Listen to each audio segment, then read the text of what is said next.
Okay, this lecture is going to be about measurement of innovation and also about methods of innovation. And we'll be spending time today in two parts. The first part will go over some of the projects.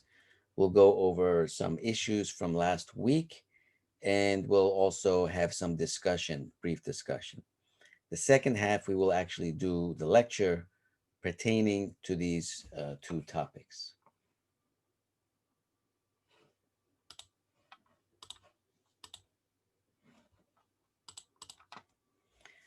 So, as you know, we've been covering the first half of the course. We finished a few weeks ago, and we did the background of innovation, its history, its definition, its history and innovation and culture. And this time we are finishing up this subsection of methods of innovation, focusing on innovation measurement and the methods of innovation. I wanted to go over some of the projects that we have assigned. Some of you have already sent your projects, so thank you for that. The first project is Curiosity, which will be due on Friday, December 4th. And that is to go to a seminar or webinar, preferably outside your area of interest, and to write a brief summary of that and what you learned and what were some of the interesting things about that webinar and seminar. Second one is observation. You should take a walk around your place, your dorm room, your home, wherever you are, and see if you notice something interesting, strange, or mysterious. And write a short paragraph or two why you found this interesting and what may be some of the implications. And that's due on December 11th. And the final project due on the last day of classes on December 18th. Make some kind of innovative suggestion about improving the online educational experience at DGIST. What I mean is not just to give a new idea, but also describe some sort of pathway to making that happen. So this is an example from Facebook. It is actually at Digist, and this was a couple years back. So I posted this on Facebook, an example of observation. It actually says curiosity, but it's a little bit observation, but also curiosity. These are related concepts. And I was walking, and as you can read here, I saw an ant, and this ant was carrying another insect, a dead insect that was about 5 times its size and presumably 5 times its weight. And it was literally dragging this and even able to pull it out of a crevice between the bricks. And I was simply amazed by how that could be possible. And also thinking about the implications for its skeleton, its muscles, the mechanics of it, the physics. How is this possible biologically and in terms of physics? So let's take a look quickly at that video. I'll put this here.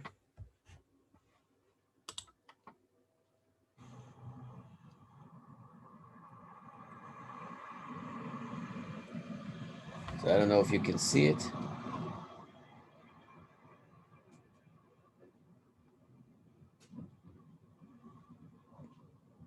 Actually, it's not carrying an insect, but a leaf. So it's down there. There are other ants coming, and it's lifting it. But the other ants are not really pushing it. They're just kind of hanging around. There's one ant that's lifting it.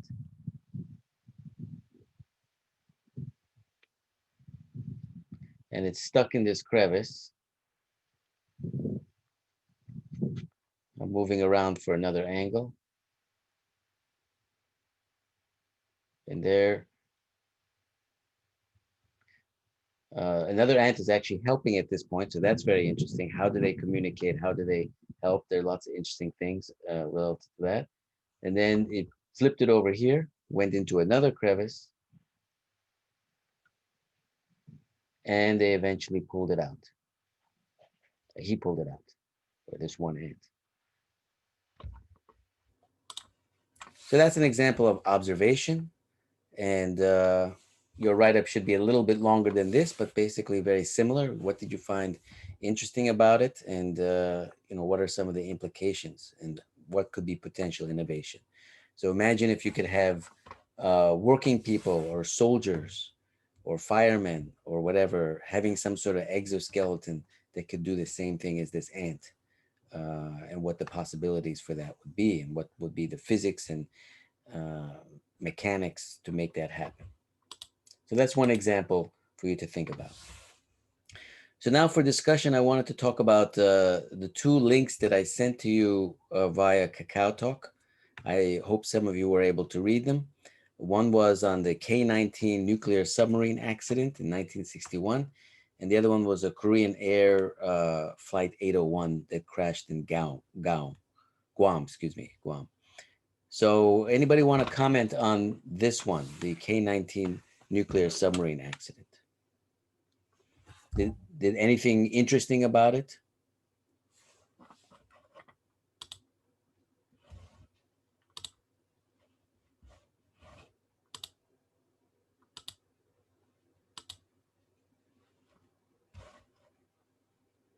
Anyone want to make any comments?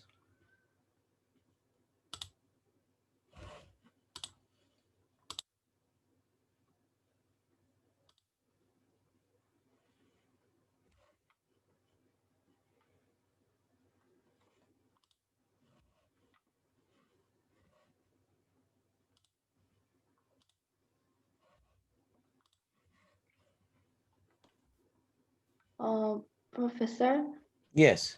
I want to comment this. Yes, please do. And I think the cause of this incident is the person in charge of primary test did not report the problem of the primary. Yes. That's right. So there was a leak, Yeah. a small leak, and they did not report the incident. So the repair work was not performed. So then they went out, and that was the end of the nuclear submarine. Well, actually, they were able to fix it, but it was a big disaster. Yeah. So I also wanted to emphasize, this is not just a Korean problem, although it's can be quite extreme in Korean culture, about not saying anything when there's a problem. Mm, anyway, so this is obviously a Russian submarine, and this is a very classic case of not making this report, and then a big disaster happens.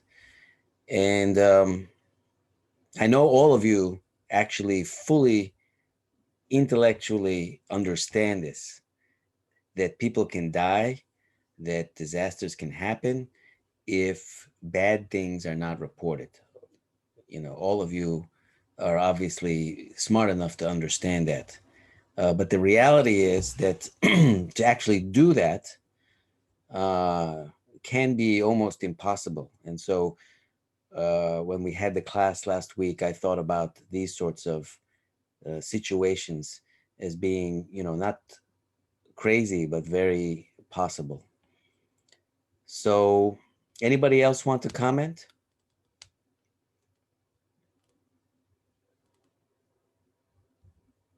Thank you very much for summarizing that. Anyone else want to comment?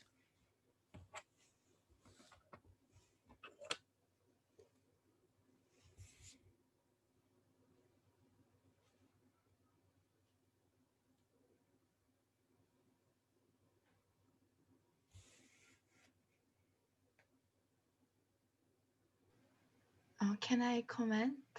Yes, of course. Yeah. And actually, you don't need to Mhm. ask permission. Mhm. You can just say, I would like to make a comment. And then if Okay. it's a problem, I'll just tell you to stop. Okay. And guess what? Guess what? If I tell you to stop, Mhm. are you going to die? No. Are you going to feel pain? Are you going to, No. is it going to be a disaster if I tell you to stop? No. No. So Mhm. just talk, and then if there's some problem, whatever, I just say, let's stop or do it later. Okay. Okay, thank you. I think when I see this incident, I feel small thing, uh, small thing can make disaster, and small Yes. thing, small thing, if small thing contains, then big things happen. So I think I have to start small things. Yes. So that's actually Mm-hmm. very good. Mm-hmm. Thanks for that comment. We had Yeah. two students. Thank you, Miss Yang. One Mm-hmm. student commented about the not reporting to superiors. That's one problem.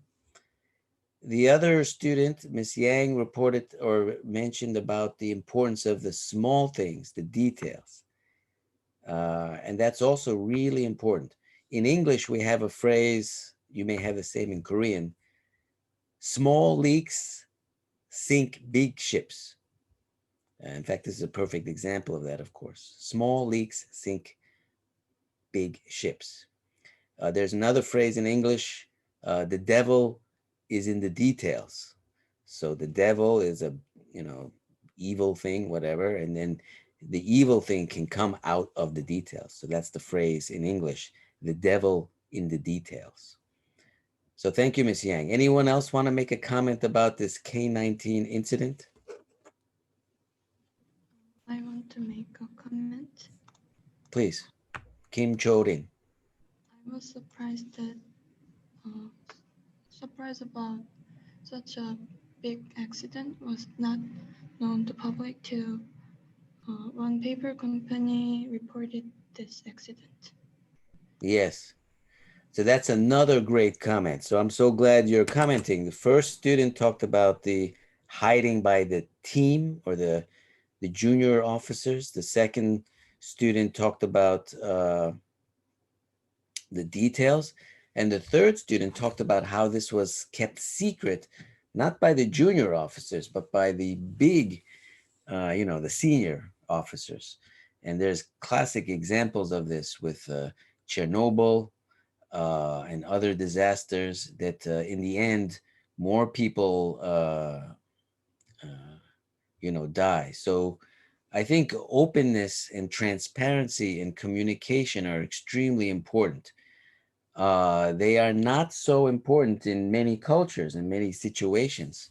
So you get disasters like that. And actually, it's not so important in Korean culture. In fact, one of the concepts in Confucianism and Korean cultures is you talk too much, and that's considered sort of not very civilized.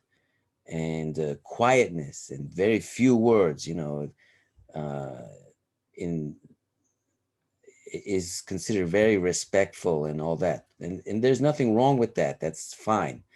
But when we talk about innovation, we've been taking this class on innovation, and it's about information exchange, new ideas, communication. So everything is fine. If you want to keep things secret, you don't want people to be upset, you don't want the professor to think you're rude, all of that is fine. I really don't think that's a problem, although I think it becomes a problem when you're in situations like a nuclear submarine or an airplane. Those situations do not tolerate this type of behavior. This type of good behavior of being quiet, respectful, not talking, these good behavior becomes bad behavior in another context. And the same is true of innovation. In the innovation context, this is not, productive. It's a waste of time if the people don't talk. It's a waste of time if only the senior person talks and you're in a brainstorming session to come up with new ideas.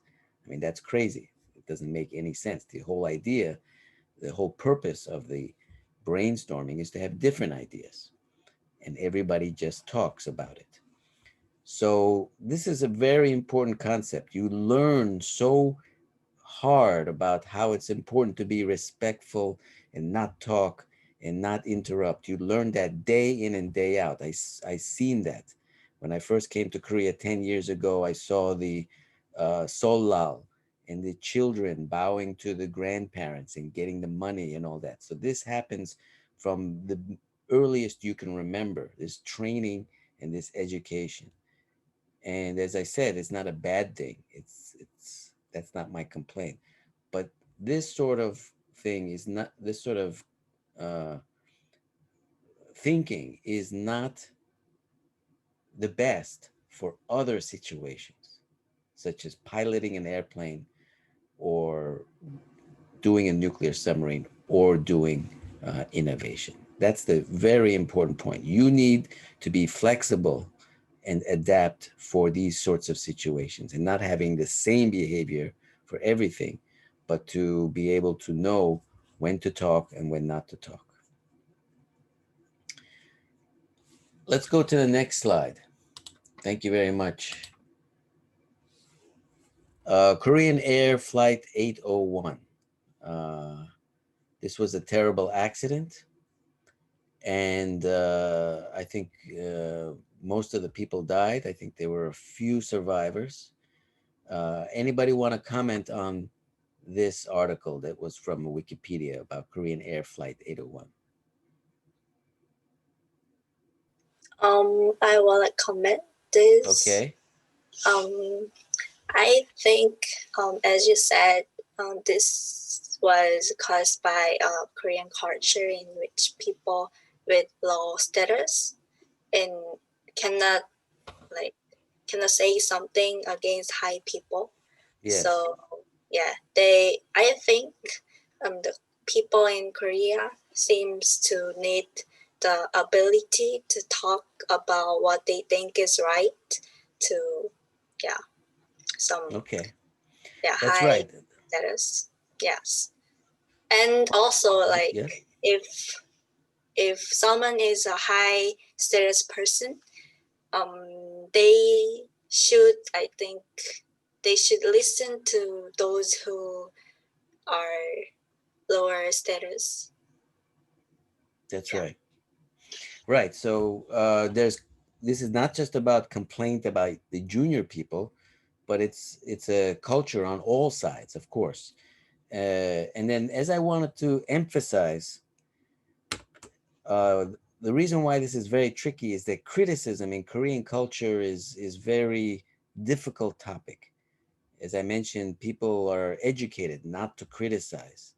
When I was taking Korean class language at Samsung, not the class, but sort of like small sessions, we were taught how to phrase questions as much as possible so the other person answering the question didn't have to say no, because saying no is uncomfortable and negative and so forth. So if you have a nunchi and you can figure out how the person might answer the question, it's very good if you can ask the question that they can answer yes. Everybody's happy. There's no sort of negative feeling and all that. And then, of course, from that small level all the way to the legal level in Korea, you cannot say anything negative about somebody that damages their reputation. They can sue you, and that can be a big problem. So it's in the law, not just the language or the culture.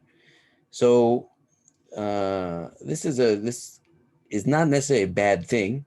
I mean, you don't want everyone to be rude and yelling at each other. As I said, this is not a criticism of the culture. It's the point is that in certain circumstances, situations, it's not ideal. It creates problems in these special circumstances. And as I mentioned, innovation, which is about new ideas, uh, is a particularly difficult area. If you cannot speak openly, you cannot share ideas openly. And very importantly, as we saw in the last assignment, passion, if you cannot be critical and want to improve things, if you cannot criticize and have a passion for making it better, fundamentally, you cannot innovate. It's over. It's not possible. Anybody else want to make any comments about this reading, this situation?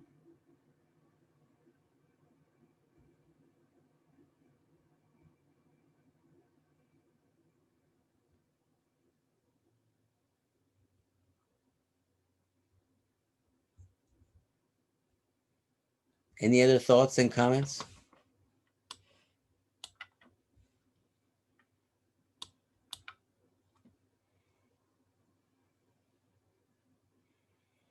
I want to ask a question very quickly. When you were in junior high school or high school or wherever in the course of your education, was this Korean Air Flight 801 ever taught? Or did you ever hear about it? Or did anyone tell you about it? Or was it taught in your curriculum? Or is this the first time you've heard about it? It was first time for me. Wow. Park Shi-young, that's the first time? Yes. Okay. And It might be, I couldn't remember. right. But this is, when hundreds of people die, it's hard to forget, right?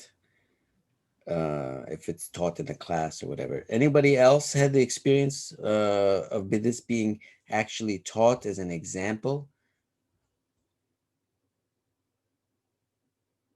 Who else saw this for the first time? I also saw this first time. Yang Soo-yoon. Okay, that's very interesting. Who else? Me too. Yes, me too. So that, to me, I'll be very honest with you. 엄청나요. What does 엄청나요 mean?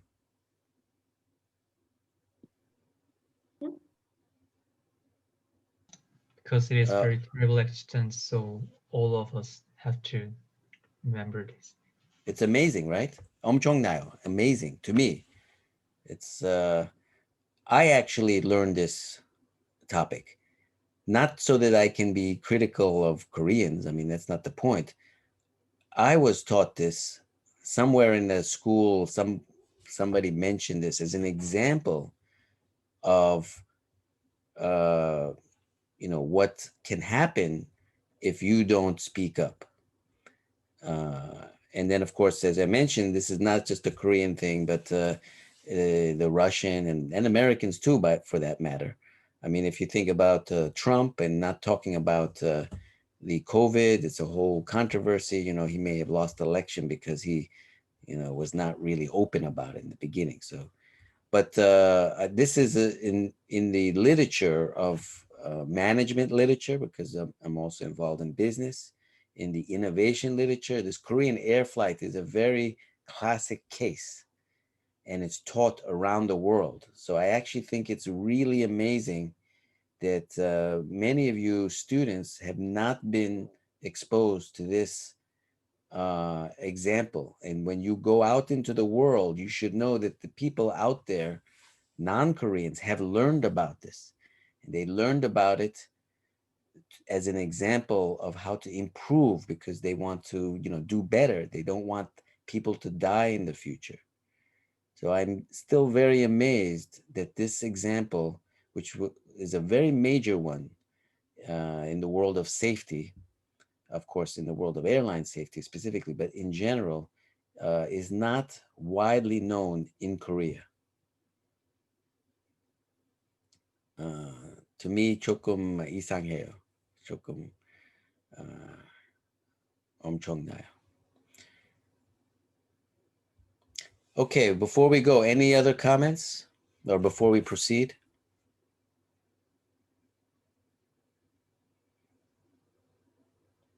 다른 질문 있습니까? 다른 comment?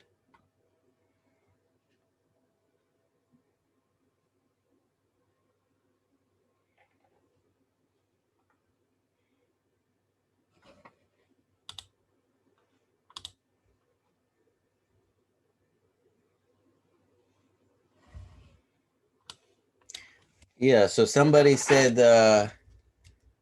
Chokjae said it's widely known, but it was 1997. Yes, it was many years ago, but we, of course, learn about history. So Chokjae, so you knew about this?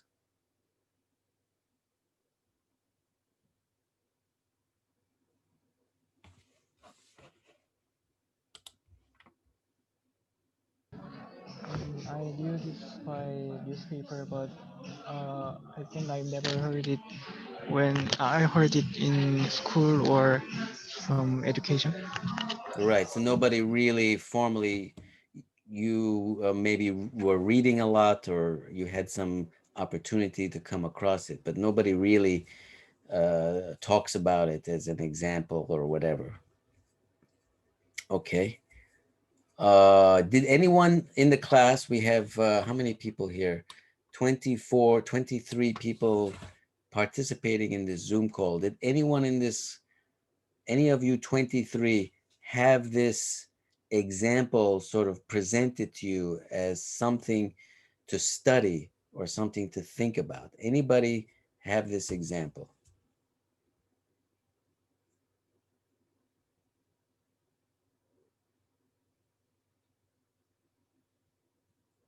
So Chokche said that he had read about it somewhere, but it wasn't in school or it wasn't in any kind of hagwan or whatever, or any program, athletic program, after school program or school program. Anybody heard about this in some sort of teaching session? Nobody?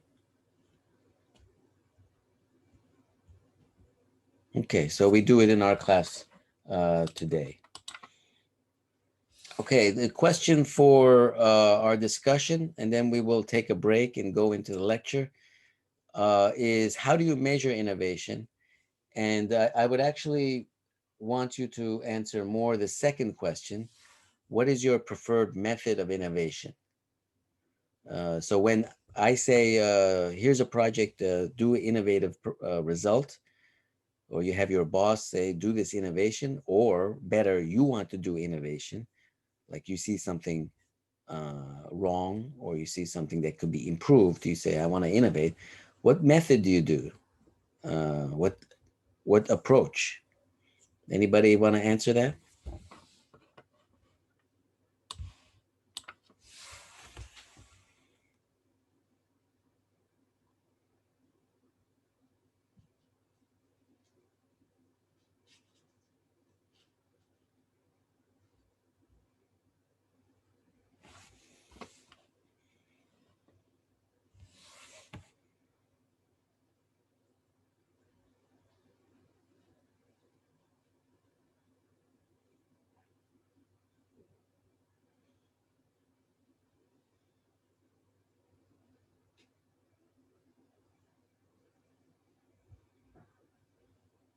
So who wants to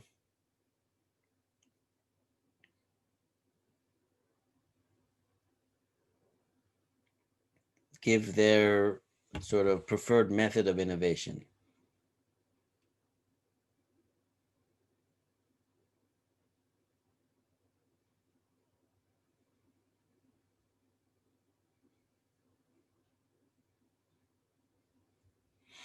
So I'm actually not going to call on somebody. I would like somebody to volunteer to answer this.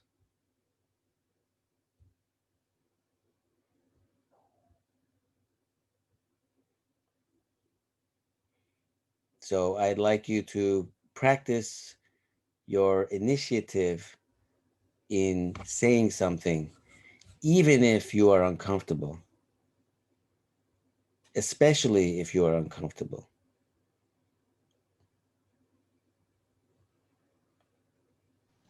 Professor, Okay, great. Pak Shi-young.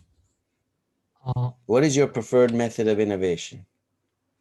before answering, I wonder about these questions meaning. Okay, that's a good point. What uh, what is the meaning of the I cannot understand exactly about this question. How can I the direction of answering? Okay. So as I said, that's a very good comment. So maybe I didn't phrase the question properly, or maybe it's confusing, or maybe it's too general. My style of questioning, by the way, is to not do very specific questions like, is the sky blue? Or is 1 + 1 = 2? Or is 1 + 1 = 3? That's not my style of questions. I like to give very open questions that can be encourage a thinking.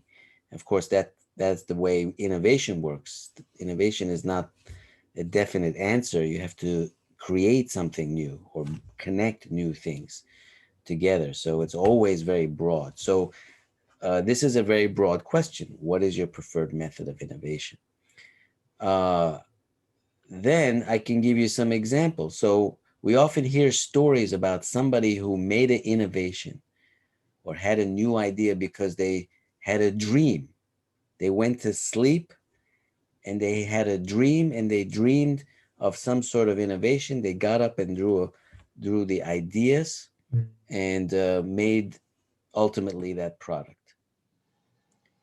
So for example, if that is the method of innovation, then your answer to me could be, if I want to innovate, I go to sleep. I know that's a funny joke, 조금 농담해요, but that's a method of innovation. Because I innovate when I dream, in order to innovate, I go to sleep. Now, other people may use other methods of innovation. They may go and take a walk, or they may go talk with people. I'll give you an example. At Samsung, I worked at Samsung. They had at the Chongap Kisowan a order. The boss said, "We want you to innovate more," which was Chokum a little bit strange because remember we talked about 3M. They made the masking tape not because the CEO said it, but because the scientist was going around. And they said, in order to encourage innovation, we are going to do 집중 시간. 집중 시간, right? And that meant that you sit at your desk, you don't have any meetings, and you do your innovation. And these are the top management of the 원장님, Kim Ki-nam, all this kind of stuff. So my response was not to sit at my desk. My response was to walk around, talk with people, get new ideas, write them down, and that's the way to innovate. And actually, to be honest, many of my Korean colleagues, 동료, also agreed with me. They were laughing at the senior management quietly because they knew that this is not the way you do innovation. But they all sat at their desk and followed the order. So the reason I tell you this story is it's also related to what we talked about before, but 집중 시간 is a method of innovation. It may not be a very smart method of innovation, but it's a method. 조금 이상해요. So there are many methods of innovation. That's the purpose of today's lecture. So what is your method of innovation? I think. You see, does that make sense now? Oh, yes. My method is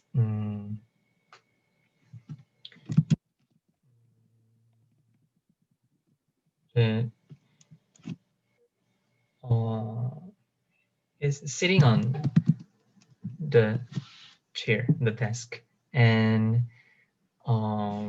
research about a search with the Google about the topic and search what researches exist and comparing and compare them and think a new one. Okay, So that's very interesting. That is a very standard way that Samsung also does innovation. They call it benchmarking. Yes. Okay. So I will explain about benchmarking very shortly. It is not a good way of innovation. And I'm not criticizing you, I'm just explaining. All right. I will explain. But many companies in Korea and around the world do benchmarking, and they feel that will help them innovate. But actually, it is wrong. And I'll explain. Thank you very much, Pak Shiong. So I have another question. Has anyone heard the term think outside the box?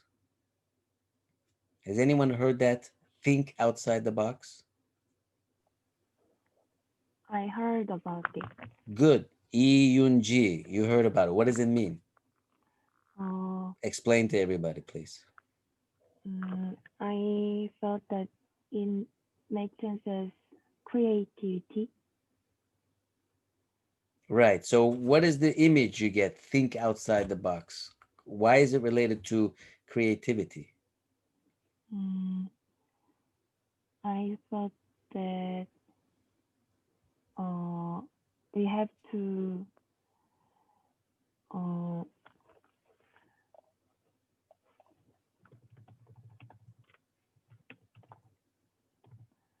breaking the stereotype. Breaking the stereotype. Good comment. So the box is a metaphor, is an image for the stereotype. And if you're in the box, you cannot be creative because you're doing what everyone is in the stereotype. If you're thinking outside the box, then you have greater chance of being creative. So that's exactly right. Now, Pak Shi-young, let's go back to, thank you, Ji. Let's go back to benchmarking. So you're right, a lot of people do this benchmarking. And then at Samsung, we would have innovation task forces. And they would, in addition to the Jipjung Shigan, which was for a short time because people eventually realized it was sort of strange. Jipjung Shigan is good in some ways, but it's not good for creativity and innovation.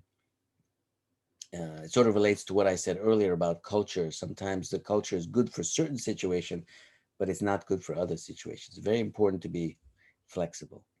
Anyway, another technique would be benchmarking. So we set up a task force, TF, and they'd say, come up with a new ideas for mobile communications or for TV or whatever it may be. And the first thing that they would do is they would do the benchmarking. They would study all the other companies and what they were doing. And when I was assigned to the TF, and you can tell I'm a little bit of a different person. I think differently, not just because I'm Weigukin, but even for Weigukin, I think differently. That's innovation is in my blood, as they say, my DNA. So I would say, no, I am not going to benchmark. And they were very surprised. Nola Soyo, why are you not going to benchmark? That's the way we do it. We have to find out all the ideas out there and then think of something better or new or different. I recognized that benchmarking is a form of creating the box. By benchmarking, either consciously or unconsciously, you are creating the box that Ji mentioned, which is the stereotype. Now, you may think that I'm very strong and I will not be stuck in the stereotype, but in reality, you are creating the box through the benchmarking. So my strategy for innovation was perhaps to do a little bit of reading if this is a totally new area. I don't want to be totally stupid, but I want to have a fresh mind. So I don't do any benchmarking and I see what the problem is and try to come up with the solutions totally fresh on my own without influence from existing solutions. And then after I make a whole bunch of ideas, I do the benchmarking at the end to see maybe those ideas are already done. Maybe they were proven to be bad, or maybe they were proven to be bad ideas, but there was something that could be fixed. And maybe this bad idea can become a good idea. So I do the benchmarking at the end, the exact opposite of what is typically done in many corporate innovation projects. And it's for a very simple reason. In order to think outside the box, you must make sure you are not in the box. Does that make sense, Park Chi-young? Yes, I got it. If I if I think with the existing researches, it it is it must be in has a limit. Yes, very well put. It has a limit. It creates potentially a limit to your creativity. This is a very important concept. Now, this is one reason why you often see in many areas outsider coming up with new ideas. You know, Elon Musk is not an automobile engineer, but he's creating new ideas in automotive engineering. He's not a rocket scientist. He's not a space scientist, astrophysicist, or whatever, rocket scientist. So outside people, Einstein was a little bit of an outsider. And so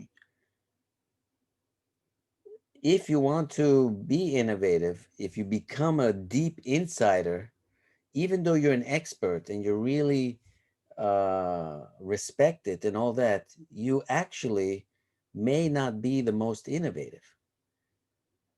So the most powerful way is to have a very good knowledge, but to always feel fresh and try to be an outsider and not be trapped into. That's the most powerful. Because obviously, if you don't have any knowledge and you're completely ignorant, that's not very good either. So this is not easy. You want to be outsider, but also an insider. Not too inside, but not too outside. That's the perfect spot for being innovative. Okay, last response for this question, and then we will go to take a break and do the lecture. Again, I'm not going to call on somebody. I want somebody who is interested in coming out of their comfort zone and answering the question. So what is your preferred method of innovation? I'd like to answer about this question. Who's that? 되게 따지러 하는 Ji-chun? 거는. Okay, let's go. We're not fighting. Don't worry. Choi Ji-yu, and then we'll do two answers. 너무 호객행위 Then- 아니에요. And then Chang Chui. Or Chang Chui, you're talking to somebody else? Okay, anyway. Choi Ji-yu, please proceed. Okay, debating freely in a horizontal relationship outside of the organization's vertical relationship can be one of the innovative method. Okay, so looking at different areas that are not directly in the industry or the company, right? Yeah, right. Okay, very good. We're actually going to talk about something like that. It's called cross industry innovation, and I will describe that as a method indeed. Very Okay. good. Okay, let's go one more person. Chang Chui, did you want to do, or was that just a mistake?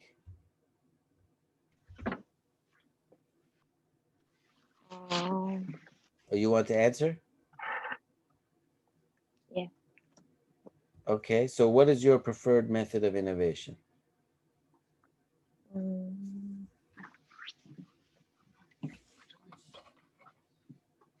I think to do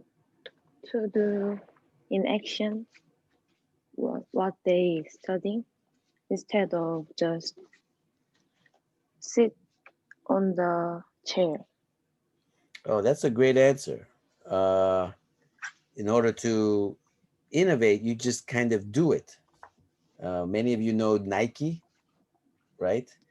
The shoe, 운동화, just do it.